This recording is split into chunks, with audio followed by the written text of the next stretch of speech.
في هذه الوقفة.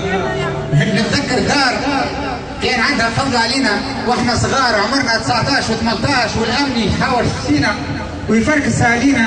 الدار هذه حلت لنا بيبانها وبيتونها مع بناتهم ومع اولادهم ومع صغارهم، وكانوا يتحدوا في الخوف، وكانوا ربي يبارك فيهم ياكلونا من الماكله بتاعهم ويشربونا مع الشربه بتاعهم ويقاسموها من الام والخوف، وكانوا بالفعل ابطال.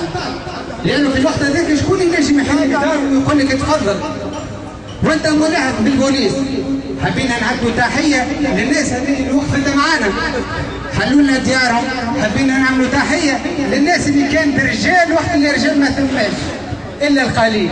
حبينا نقولوا تحيه الكل مراه بالفعل حلت الزرعه وقال هذا من ولادي حضنتنا واحنا صغار عمرنا 19 كما قلت وهاربين ومش لاقيين حتى بلاصه نتخبوا فيها. كانوا بالفعل رحم علينا وقاسمونا الخوف هذايا. هذه تحيه اولى للناس الديار اللي حلونا بيبانهم وقوونا وقت الخوف. تحيه ثانيه البعض اللي كانوا معنا الحين والحين يبدوا يتعاطفوا معنا، يضربك ويلقى سرقه وخليك سامحني يا وقت هكا ويقول سامحوني راني هذاك هذيك الخدمه يقول راني ما نكرهكمش. هذه تحيه صغيره.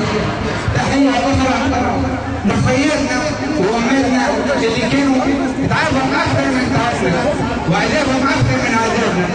تحيه للسجينات اللي برشا منهم تغرموا من سينا ومن الشيخات اللي عايشينهم النساء اللي تجينهم ووصلوا حتى فاتهم القطار وما تزوجوش، وفيهم اللي خرجوا باعاقات، وفيهم اللي حتى ودعناهم في القبور.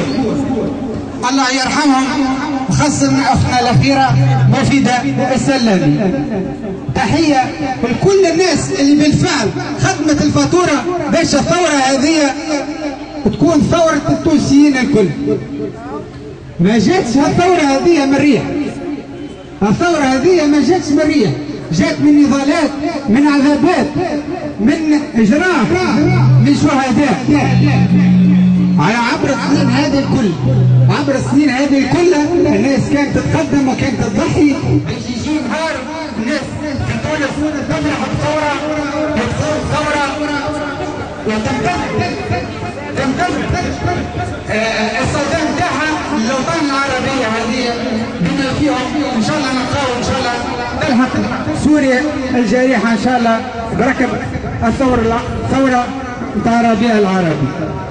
وفعلا حبيت نقول لخيالنا الكل تذكروا انه النضال هذا قيمه، والنضال هذا تحصيل ضد كل دكتاتوريه. بقدر ما نعليوا قيمه النضال هذايا، بقدر ما نعليوا قيمه المناضلين، بقدر ما نحن نحسنوا ثورتنا. والسلام عليكم.